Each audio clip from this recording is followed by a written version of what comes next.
Look, as many of us believe, LeBron's a great overall human being, so he always knows what not to say and what to say at the right spots. Certain things LeBron will never say just because he has too much respect for the game of basketball. One thing he'll never admit, but I do know this, he's not the biggest fan of playing with Isaiah Thomas, all right? As the Cavs continue to struggle to figure this thing out, that's nothing that I didn't expect. Listen, you implement a guy like Isaiah Thomas who wants the ball in his hands and create plays that much, it's going to take time. I'm not talking about that. But I'm just telling you, LeBron James is not the biggest fan of playing with Isaiah Thomas. Here's 5 reasons why he shouldn't be the biggest fan of playing with Isaiah. Listen, number 1, Isaiah is banged up. He's working himself back with the hip injury, but a guy that's that size, not big enough to take a lot of these hits that he's taking night to night going to the rim. Isaiah's banged up, and I'm not sure if he'll ever be 100% the guy that we seen played at an MVP level for the Boston Celtics last season. LeBron's like, I've done this before. One of the reasons why LeBron was so happy to go back home to Cleveland was not just because he wanted to win one for the land, but it was also because Dwayne Wade was on his last legs. When LeBron made the decision, Dwayne Wade's body made it quite easy. To be honest with you, the San Antonio Spurs beating the Miami Heat in LeBron's last series with the team, Dwayne Wade didn't have it. He just didn't have it anymore, and it was clear that he was not going to be a guy that could be a viable number 2 option on the team, and LeBron was like, let me get out of town. So he gets out of town, then he goes to Cleveland, back home where it all started, and in the first NBA Finals, LeBron looks up, and the guy that he decided to join the team with in Kevin Love, and the guy that he decided to join the team for in Kyrie Irving, who was already a Cleveland Cavalier, they're both injured.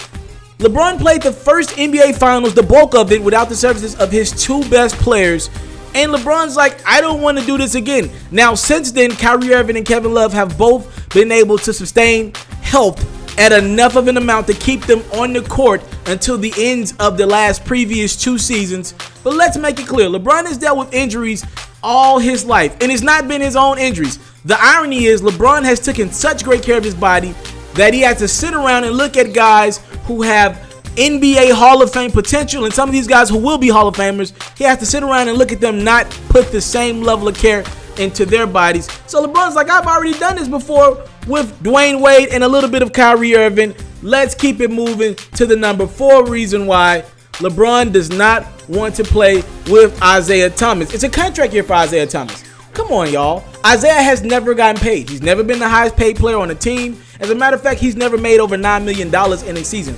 Isaiah Thomas deserves to make max level money, especially in a market when Timothy Mozgov's making $54 million, Luol Deng's making $15-16 million a year, J.R. Smith's making $15-16 million a year. Isaiah Thomas has earned close to max money. He probably should get max money depending on the team that he ends up with. But when you're in a contract year, it's clear. You got to let it be known to a team that you can score the basketball, that you can be a guy that's going to lead a team or be close to the guy that leads the team.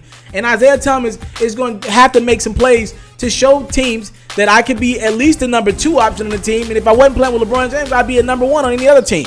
So he's going to have to take a lot of shots, put up some stats, at least maybe, 19, 20 points a game.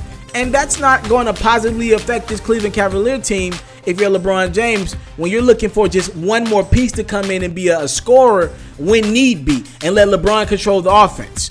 At number 3, he's too short. I mentioned this earlier. Isaiah Thomas is just a small basketball player. They're giving him 5'11", 6 feet. He is not 5'11" or 6 feet. As a matter of fact, he's closer to 5'9", 5'10". Not a tall guy. Nevertheless, he hasn't been a tall guy his whole life, and he's made it work for himself. But if you're LeBron James and you're looking up, getting ready to go to the playoffs, and you're looking at Isaiah Thomas, and you're pretty much, no matter who you face in the Eastern Conference playoffs, whether it's Kyle Lowry, or whether it's Eric Bledsoe, or whether it's Kyrie Irving, or whether it's John Wall, you know you're going into any of these battles with a shorter point guard. And I know LeBron James is not too happy about that off pick and rolls. You really can't switch everything. There's no way you can switch and have Isaiah Thomas end up on a big like Marcin Gortat, on a big like Serge Ibaka, on a big like Al Horford.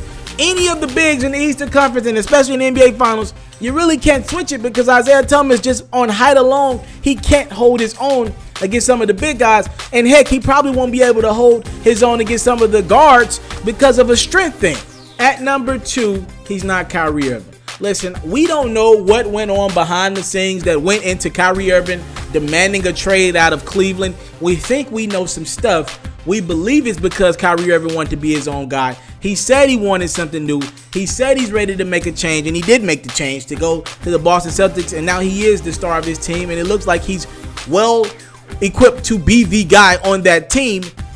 LeBron James wants Kyrie Irving over Isaiah Thomas. If we're strictly talking basketball, Kyrie Irving is clearly a better player than Isaiah Thomas. I think it's a clear thing.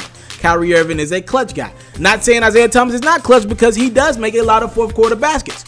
But with the ball in the hand with 5 seconds to go, I want Kyrie Irving. He's an assassin. He's a killer. Other guards envy playing him because they know it's going to be a tough night. Don't get me wrong. Isaiah can light up anyone, but not like how Kyrie can. He can beat you off the dribble. He can score the 3. He can get in the post with another guard on him, and he can post you up. His handle is like no other. When you're playing Kyrie Irving, you know there's no night off. When you got Isaiah Thomas, you believe there's not a night off. Simple as that.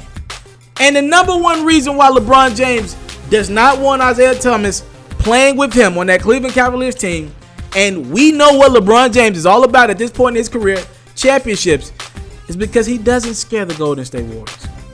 If you're the Golden State Warriors and you know Cleveland Cavaliers are going to come out of the Eastern Conference, or we believe that, think about what you had to deal with last year.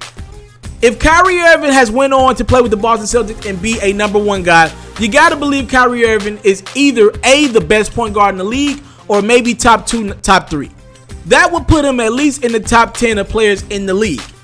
If Kyrie Irving is a top 10 player, and we know LeBron James is probably the best player in the world, and if you're the Warriors and you know you had to deal with that last year, no matter what, no matter how good Isaiah is, he's not top 10. So if you're the Warriors, you look up and you're like, okay, now we're only having to battle and deal with one top 10 guy. We got another really good guy, but he's not top 10 talent. If you're the Warriors, you look up and you're like, if I'm Steph Curry, I don't like playing Kyrie Irving. Kyrie Irving has probably gotten the better of me in the finals the last couple years, and I don't like playing him. Now I look up, and if you're Steph, he might not even have to go defend J.R. Smith now. The best matchup for Steph Curry might just be to keep him home at that point guard position and keep him on Isaiah Thomas.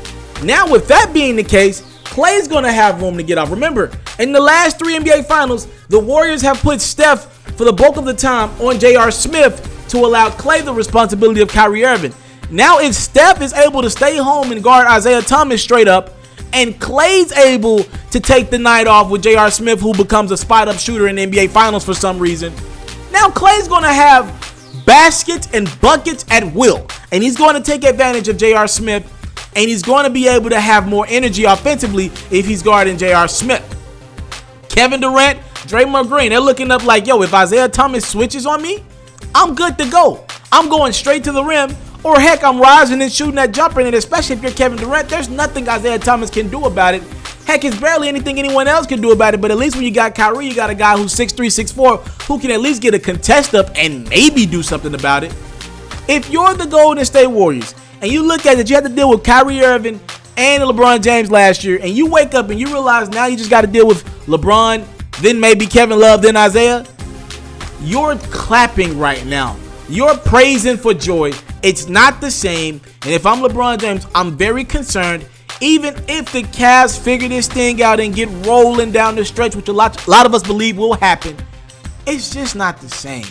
It ain't Kyrie, and you got to put these Cavs a step backwards in their race to get another championship for the land, because Isaiah Thomas is just not what LeBron James would prefer to play with. On the next episode of my sports series with the Pharaohs. All right, let's go 5 surprise players from the first half of the season. I know we still have a few more weeks left before we reach All-Star break, but we're more than halfway through the season thus far. I got 5 guys that have surprised me and given me a little bit more production this year than I thought they would. At number 5, let's go Goran Dragic. The Miami Heat are number 4 in the Eastern Conference as I make this video, and they're trending upwards with the Cavs